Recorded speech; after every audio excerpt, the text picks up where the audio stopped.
कार्यक्रम के पुण्यार्जक हैं आचार्य श्री वसुनंदी वर्षा योग समिति फरीदाबाद 2025। अध्यक्ष पंकज जैन, उपाध्यक्ष वीपी जैन, उपाध्यक्ष प्रदीप जैन, महामंत्री भूपेश जैन, मंत्री अंकित जैन, मंत्री पारस जैन, सह मंत्री अनुज जैन, कोषाध्यक्ष अमित जैन, सह कोषाध्यक्ष हितेश जैन। आत्म कल्याण के इच्छुक सभी उपस्थित धर्म प्रेमी पुण्यात्माओं, आज इस संसार में रहने वाला प्रत्येक व्यक्ति अपने जीवन में भागा दौड़ी में लगा है।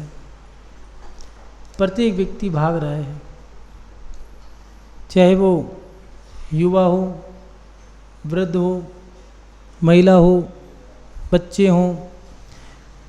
प्रत्येक व्यक्ति आज एक दौड़ लगा रहा है।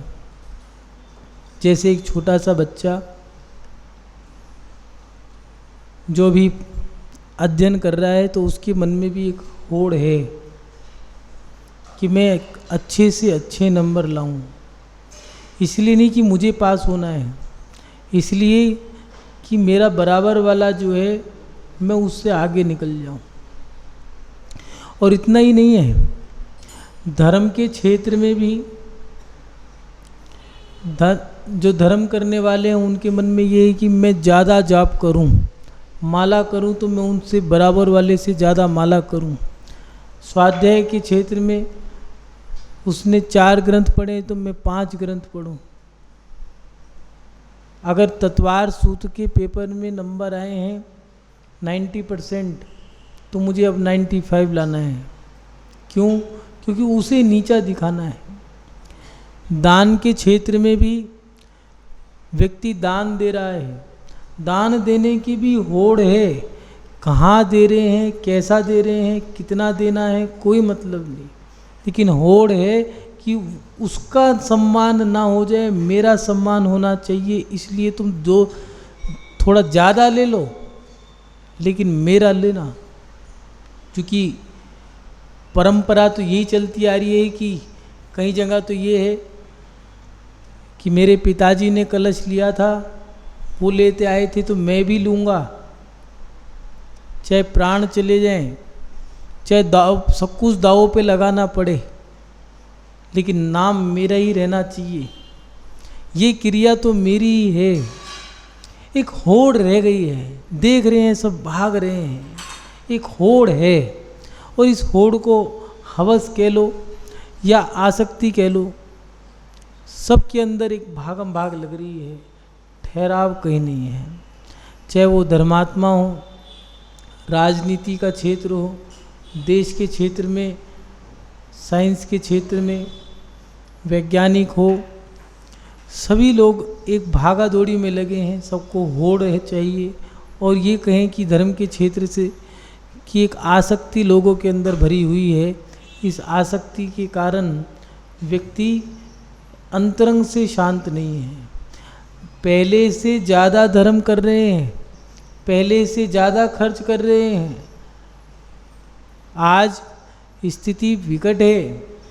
पहले लोगों के पास सोना चांदी या धन दौलत सेविंग ज़्यादा हुआ करती थी। आज लोगों के पास कर्जा ज़्यादा है, उधारी ज़्यादा है, कारण खर्चा ज़्यादा है।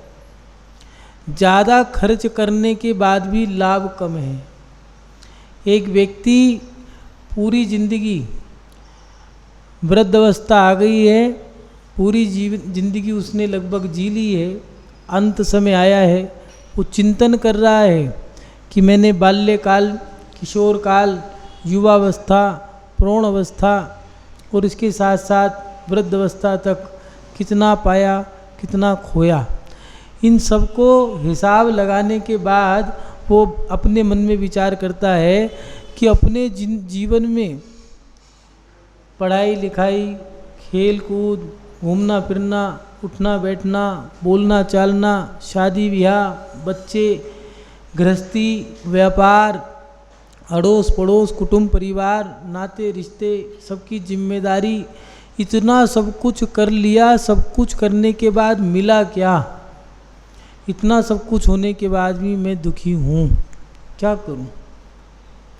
जीवन के अंतिम समय में अंतिम पड़ाव पे वो गणित हिसाब लगा रहा है कि मैं अपने जीवन में क्या करूं क्या ना करूं, समझ नहीं आता। तो महानुभाव उस समय उसके मन में आता है कि इतना सब कुछ करने के बाद भी दुख मिला, भैया हम दुखी रहते क्यों हैं, ऐसा क्या कारण है, सब कुछ करने के बाद ही दुखी मिला। और आज का प्रत्येक व्यक्ति चाहता है कि मुझे सुख मिल जाए, लेकिन सुख मिलने के बाद भी दुखी है। पैसा है, पैसे वाला व्यक्ति पैसे का इस्तेमाल नहीं कर सकता। शुगर की मील है, शुगर की बीमारी। करोड़पति व्यक्ति है, पैसा अच्छा है, लेकिन अन्न नहीं खा सकता। कि अपना मॉल है, मेगा मार्ट है, बिग बाज़ार है, किराने की बड़ी दुकान है, लेकिन सब कुछ होने के बाद भी व्यक्ति इस्तेमाल नहीं कर सकता अपना धन। कारण ये दुख है उसका कि सब कुछ है लेकिन अन्न की एलर्जी है, गेहूं से मैं अन्न नहीं खा सकता, खाने को 2 रोटी भी मेरी सुरक्षित नहीं है, फिर क्या करूं। तो महानुभाव आचार्य पूज्यपाद स्वामी जी ने हमारी जिज्ञासा का समाधान बहुत अच्छे तरीके से किया है। एक के बाद एक हमारी जिज्ञासा का समाधान करते जा रहे हैं। वो लिख रहे हैं, एक बार पुनः बता रहे हैं कि हम अपने जीवन में दुखी जो रहते हैं उसका कारण क्या है। आचार्य पूज्यपाद स्वामी जी की 6 नंबर की कारिका स्टोपदेश की, उसको देखते हैं वो क्या लिख रहे हैं। वासना मात्र मेवे तत् सुखम दुखम च देहिनाम तथा युद्ध वेजेदन्ते भोगा रोगा इवापदी। यहाँ आचार्य भगवान लिख रहे हैं, वासना मात्र मेवे तत् सुखम दुखम च देहिनाम तथा युद्ध वे जेदन्ते भोगा रोगा इवापदी। माने संसारी प्राणियों को इंद्रियों से सुख प्राप्त, सुख दुख कल्पना मात्र है, वास्तविक नहीं है। इसलिए भोग आपत्ति के समय रोगों की तरह आकुलता पैदा करते हैं। आचार्य पूज्यपाद स्वामी जी की 6 नंबर की कारिका, उसका अर्थ देखा, एक बार देखें वो क्या कह रहे हैं, उसको समझें। संसारी प्राणियों को इंद्रियों से प्राप्त सुख दुख मात्र ये कल्पना है। इस कल्पना को हम सत्यता मान रहे हैं, लेकिन इसका रिजल्ट क्या है। जब हम आपत्ति काल में फंस जाते हैं तो ये इंद्रिय सुख हमारे दुख के कारण बन जाते हैं।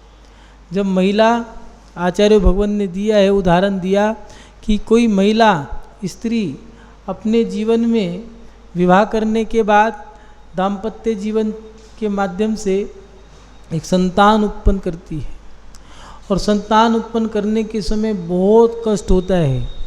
उस कष्ट के समय ना तो कोई इंद्रिय सुख काम आते हैं, और ना ही जो हमारे रिश्ते हैं, कुटुंब परिवार, वो भी कोई काम नहीं आते हैं।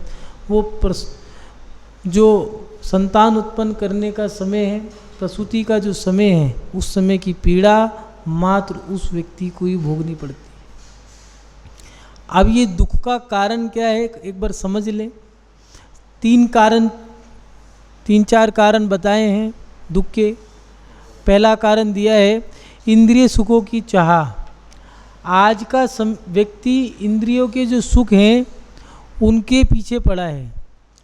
5 इंद्रियां हैं, स्पर्शन, रसना, घ्राण, चक्षु और कर्ण। स्पर्श इंद्रिय के 8 विषय हैं, हल्का, भारी, कड़ा, नरम, रूखा, सूखा, चिकना, गरम।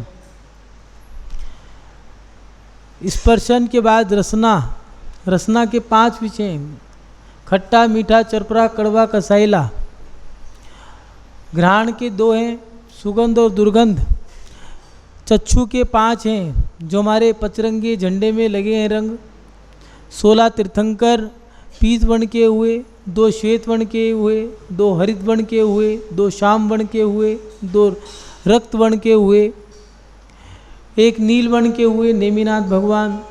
इस प्रकार हमारे ध्वज में जो 5 रंग दिए वही चक्षु इंद्रिय के विषय हैं। सारे गामा पाधा नी, ऐसे 7 सप्त स्वर हैं, और यही कर्ण के स्वर है, कर्ण विषय इंद्रिय का विषय है। अब इन विषयों में हम आ सकते हैं या इनसे हम विरक्त हैं। आज का व्यक्ति स्पर्श इंद्रिय में कहीं आसक्त तो नहीं है। देखें, सोने के लिए डल्लब का गद्दा चाहिए, बढ़िया से बढ़िया हमें कपड़े पहनने को चाहिए,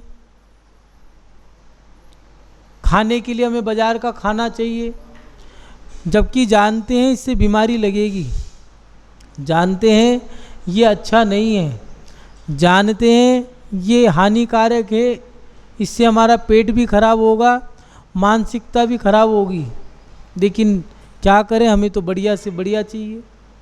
शाम होते के साथ ही हमें बाज़ार का चाहिए, छुट्टी वाले दिन बढ़िया से होटल का चाहिए, हमें सुगंध सूंघने के लिए अच्छे से अच्छा परफ्यूम चाहिए, रोज़मेरी, कोबरा, ड्यू, ये सारे परफ्यूम चाहिए हमें। सुनने के लिए हमें अच्छे से अच्छा गाना चाहिए, देखने के लिए अच्छे से अच्छा सिनेमा हॉल चाहिए। संडे को अवकाश है, छुट्टी संडे की है या जिस दिन की छुट्टी पड़ती है उससे पहले ही संडे गया है, सोमवार से ही इतवार के अवकाश की भूमिका बनानी शुरू हो जाती है कि भैया उस दिन छुट्टी है, छुट्टी वाले दिन हमें यहाँ जाना है, वहाँ जाना है, ये घूमना है, ये करना है। आसक्ति कितनी है और इस आसक्ति के कारण हम दुखी हैं। पहले के लोग चारपाई, खटिया जिसको कहते थे, खड़ी कर दिया करते थे, इसलिए उसका नाम पड़ गया खटिया। चारपाई होते थे इसलिए उसका नाम था चारपाई। उस चारपाई में जूट की रस्सी लगा करती थी, उसके ऊपर एक कंबल बिछा लिया करते थे, उस पर लेट जाया करते थे। जब रात को लेटते थे वो जूट की रस्सी के तिनके उसमें चुभते थे, करवटें बदलते रहते थे और वो भी जूट की रस्सी धीरे धीरे ढीली हो जाती थी तो वो झुक जाती थी। उसमें करवटें बदलते रहते थे लेकिन वो खुश थे। हम डल्लभ के गद्दों पे भी खुश नहीं हैं। ऐसे ऐसे गद्दे आ गए हैं कि हाथ रखो तो दर्द होते हैं। अपना एडजस्टेबल आ गया, जितना वेट है उतना ही दबेगा। लेकिन सोचें, विचार करें कि आसक्ति बड़ी, सुविधाएं बढ़ा ली, लेकिन हम सुखी हैं या दुखी हैं। पहले के लोग जो मिल गया, जैसा मिल गया खा लिया, कोई मतलब नहीं, और उसका रिजल्ट था घर में कोई लड़ाई नहीं, कोई झगड़ा नहीं। पति पत्नी में आज के समय में इसी बात का झगड़ा है कि तुम्हें तो कुछ बनाना ही नहीं आता। क्या करें, तुम्हारी डिमांड भी तो बहुत है। तुम्हें चाहिए बाज़ार का, और बाज़ार में घर का कैसे मिलेगा? बाज़ार में सड़े हुए मसाले डाल रहे हैं, अब तुम्हें घर में बढ़िया मिल रहे हैं। बाज़ार में सड़ा हुआ तेल इस्तेमाल कर रहे हैं, तुम्हें घर में शुद्ध ले रहे हैं। बाज़ार में अमर्यादित है, 4 दिन पुराना तुम्हें खाने को मिला है, तुम उसको खा कर के भी अच्छा लग रहा है, आपको घर में अच्छा नहीं लग रहा। अब सड़े हुए की जो सड़े हुए का स्वाद है और वो ताज़ा ताज़ा जो है उसमें एक सा स्वाद थोड़ी ना आएगा। पति पत्नी में लड़ाई इसलिए है, थोड़ा सा कंट्रोल कर लेती तो क्या जा रहा था, लेकिन अब अपने अंदर तो एक आसक्ति है, हमें बढ़िया बढ़िया खाने को चाहिए, बढ़िया बढ़िया महंगे महंगे परफ्यूम ड्यू चाहिए, हमें इत्र लगाने को चाहिए। और फिर ये कहते हैं भैया महंगाई बढ़ गई है। अब भैया महंगा लोगे तो महंगाई तो बढ़ेगी। हमें सुनने के लिए गाने चाहिए, उसके लिए मोबाइल परचेज किया है, देखने के लिए सिनेमा हॉल जाना है, उसका खर्चा कौन निकालेगा? पहले 100 रुपये में एक दिन का गुजारा हो जाया करता था, आज भी वही व्यवस्था है। ऐसा नहीं है, रिक्शा वाले आज भी हैं, गरीब आज भी हैं, वो भी गुजारा कर रहे हैं। लेकिन जिनका गुजारा नहीं हो रहा, कहीं ना कहीं उनकी आसक्ति ज़्यादा है और उस आसक्ति के कारण परेशान है। और वो आसक्ति, वो इंद्रियों की आसक्ति में फंसा हुआ है, इंद्रियों में फंसा हुआ है, इसलिए वह दुखी है। दूसरा कारण दिया है हमारी इच्छाओं का होना। जो मन में आया, जैसा मन में आया वैसी चीज़ हमें चाहिए। दीवार पे पंखा, छत पे पंखा चाहिए, खिड़की पे कूलर चाहिए, एसी भी चाहिए, गाड़ी भी चाहिए, स्कूटी भी चाहिए, साइकिल भी चाहिए, मोबाइल भी चाहिए, लैपटॉप भी चाहिए, और मोबाइल भी आईफोन चाहिए। जबकि 500 रुपये का जो फ़ोन आता है उससे भी हेलो बोलना है। लेकिन नहीं, हमें तो वो जो screen touch touch touch, Motorola, Oppo, ये बढ़िया बढ़िया आईफोन, ऐसी तो हमें क्वालिटी चाहिए। ये जो हमारी इच्छाएं हैं, इस इच्छा के कारण हम परेशान हैं, हम दुखी हैं। ये इच्छाएं हमारी ख़त्म नहीं हो रही। अगर इच्छाएं हम ख़त्म कर लेते तो आज हम दुखी ना होते। पहले की परंपराएं कुछ अलग थी। जिस चीज़ का मन हुआ, खाने का, पहनने का, घूमने का, पहले उसी का त्याग करते थे। आज मेरा मीठे का त्याग, आज मेरा रसगुल्ले का त्याग, क्यों? मन हो रहा था। तो भैया मन हो गया तो त्याग कर दोगे? हाँ, कहीं आसक्ति धीरे धीरे इस मन की इच्छाएं पूरी करता रहा तो आसक्ति बढ़ेगी। इसीलिए आसक्ति ना बढ़े, आज मैंने मीठे का त्याग कर दिया, कल खिलाऊंगा इसे, आज कंट्रोल कर लूँगा तो ज़िंदगी भर सुखी रहूँगा। लेकिन अपन देखें, अपन को तो जो चीज़ चाहिए वो चाहिए, कहते के साथ ही चाहिए। हाँ, कोई भी चीज़ हो, मकान बनाया है भैया, अपन से जीना नहीं उतरा जाएगा, लिफ्ट लगाओ। मंदिर में भी कुर्सी चाहिए, टेबल चाहिए, पंखा चाहिए। कई मंदिरों में तो अब एसी की व्यवस्थाएं भी हो गई हैं। मंदिरों में भी लिफ्ट लग गई है। नहाने के लिए मंदिरों में भी वॉशर चाहिए, पैर धोने के लिए भी बढ़िया वाली। हाँ, और अब तो नई टेक्नोलॉजी आ गई है तो मंदिरों में भी नई टेक्नोलॉजी चाहिए। समझ नहीं आता मंदिर है या सराया समझ आए। हाँ, लाख रुपया, 2 लाख रुपए दे के अब तो हो गया मंदिर, अपने बाप की बपोती हो गई है। जो मन में आएगा हम वो करेंगे, क्योंकि अपन ने दान दिया है। लेकिन इन चीज़ों से हमारा जो परिणाम निकल के आ रहा है वो परिणाम बहुत बुरा है। रिजल्ट हमारे सामने है, हम दुखी हैं, आपस में तनाव है, मन अच्छे नहीं है, धर्म बढ़ा लिया है। लेकिन धर्म बढ़ाने का कारण क्या रहा? मन अच्छा हो जाए। पहले परिणाम अच्छे करने के लिए धर्म करते थे, आज सोच रहे हैं कि आपस के मन अच्छे हो जाएं, धर्म कर ले। महानुभाव, दुखी हम स्वयं हैं। आचार्य भगवान दे रहे हैं, दुखी होने का कारण पहला इंद्रियों की आसक्ति, दूसरा इच्छाओं का होना, और तीसरी बात कर्म सिद्धांत का ना होना। पहले के लोगों में कर्म सिद्धांत होता था, आज के जीवन में, लोगों के जीवन में कर्म सिद्धांत नहीं है। ज्ञानावरणी कर्म, दर्शनावरणी, वेदनीय, मौनीय, आयु, नाम, गोत्र और अंतराय, ये 8 कर्म हैं। कई लोगों को तो नाम ही नहीं पता। लोगों को यही नहीं पता भगवान के गुण क्या हैं, भगवान के अंदर कौन कौन से दोष नहीं है, कौन से गुण हैं, यही नहीं पता। कर्म सिद्धांत क्या पता होगा? भाग रहे हैं, लेकिन जिस चीज़ के पीछे भागना है उसके लिए तो मध्यस्थ हैं, और जिनके लिए मध्यस्थ होना था उसके पीछे हाथ धो के पड़े। कर्म सिद्धांत हमारे जीवन में नहीं है। पहले के लोग कर्म सिद्धांत जानते थे। कोटि भट्ट श्रीपाल, पूर्व में जो किया उसका परिणाम भुगत रहे हैं। चाचा ने राज्य छीन लिया, निकल गए वहाँ से। जितने सेवक हैं सब कोड़ी, और स्वयं भी कोड़ी हैं। छतर पकड़ने वाला, चवट ढुराने वाले सेवक, औषध सेवक, जितने प्रकार के सेवक हैं वो सब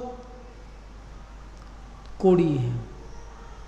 शादी हुई मैना सुंदरी के साथ, पुण्य के प्रताप से कामदेव बन गए, व्यापार करने गए, जहाज डूब गए रत्नों के, वहाँ से पुनः लौट के अपनी व्यवस्था बनाई, विवाह हुआ, मदन सुंदरी, मदन लेखा। लेकिन सेठ जो उसके पीछे पड़ा था उसको तो बदला लेना है। भांड कह दिया कि ये भांड का पुत्र है। राजा अपनी बेटी की शादी कर रहा है, पता लगा शादी करने के बाद कि ये तो ऐसा है, मैं तो लुट गया, बर्बाद हो गया। क्रोध में आकर के सूली पे लटकाने की सज़ा दे दी है। पत्नी श्रीपाल के पास जाती है, कहती है सुनो, आपके लक्षण तो क्षत्रिय वाले हैं, आप भांड नहीं हो सकते, या आप पे आरोप लगाया गया है, आप कुछ बोलते क्यों नहीं हो? तो कोटि भट्ट ने क्या जवाब दिया? कि मैं तो कर्मों की लीला देख रहा हूँ। मैं कुष्ठ रोगी था, कामदेव बन गया, गरीब से अमीर बन गया, राज्य मिल गया, रत्न मिल गए, तुम मिल गई, और धीरे धीरे सुख भी देखा तो दुख भी देखा कि कुष्ठ रोगी था, रत्नों के जहाज डूब गए, समुद्र तैर करके गया, वहाँ जाकर के मुझे पुनः विवाह हुआ, वहाँ राज्य मिला, विद्याधरों के पास गया, वहाँ मेरा विवाह हुआ, अब यहाँ आकर के तुमसे विवाह हुआ, लेकिन यहाँ मुझे भांड कह दिया।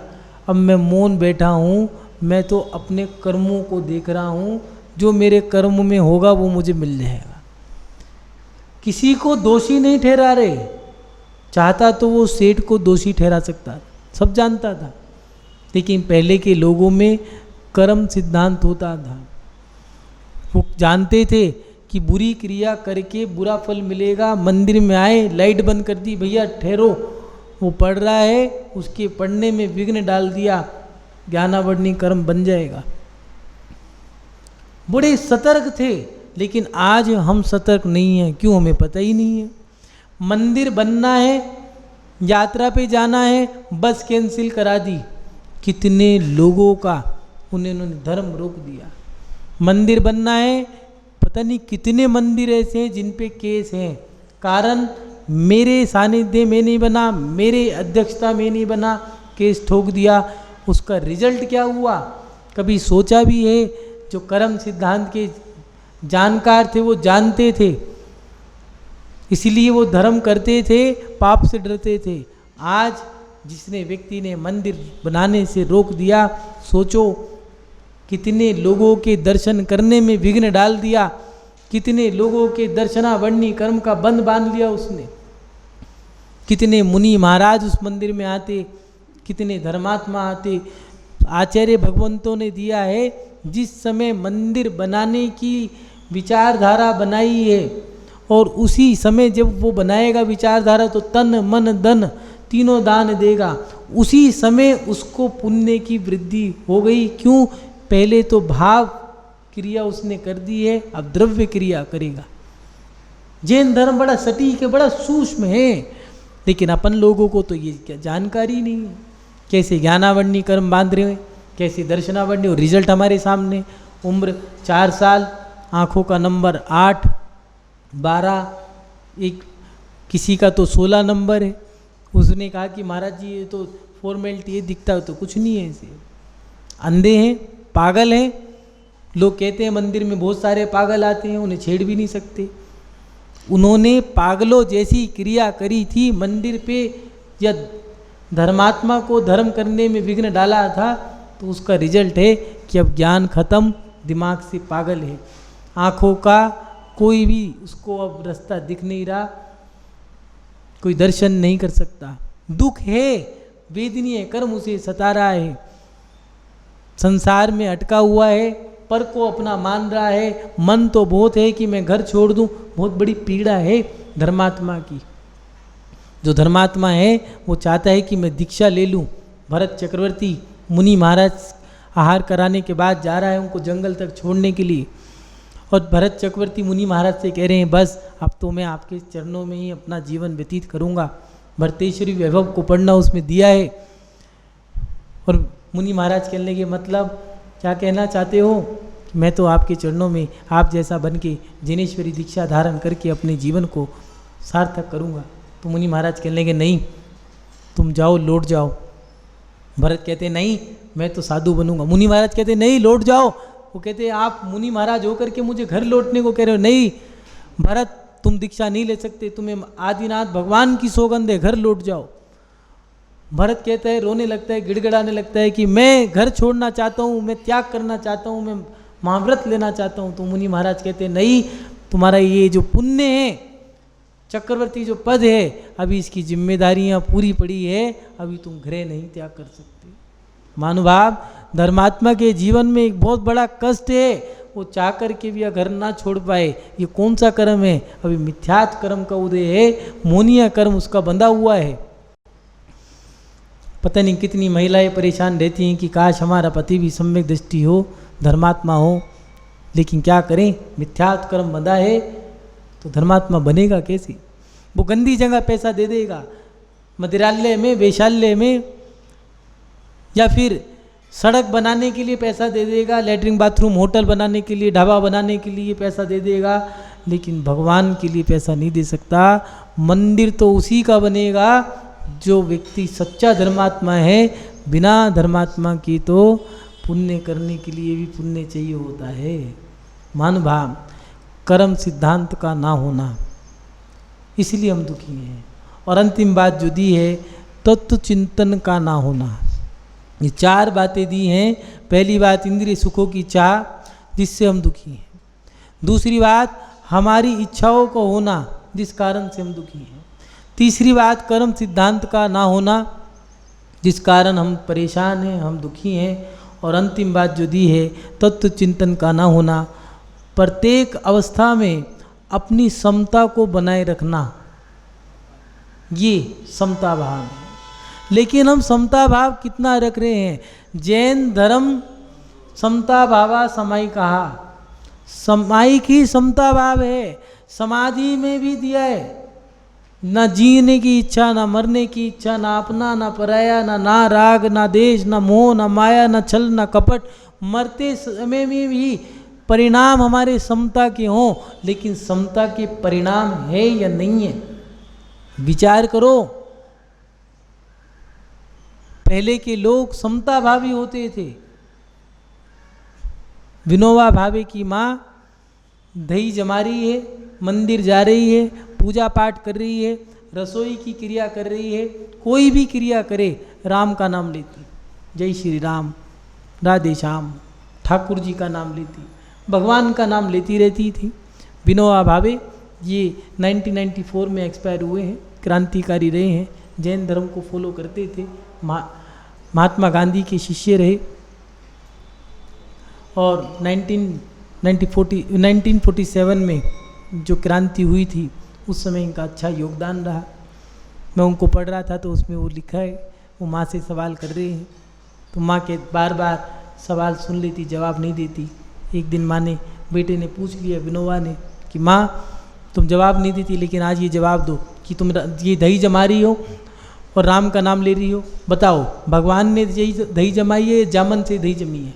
इस कार्यक्रम के पुण्यार्चक थे आचार्य श्री वसुनंदी वर्षा योग समिति फरीदाबाद 2025, अध्यक्ष पंकज जैन, उपाध्यक्ष वीपी जैन, उपाध्यक्ष प्रदीप जैन, महामंत्री भूपेश जैन, मंत्री अंकित जैन, मंत्री पारस जैन, सह मंत्री अनुज जैन, कोषाध्यक्ष अमित जैन, सह कोषाध्यक्ष हितेश जैन।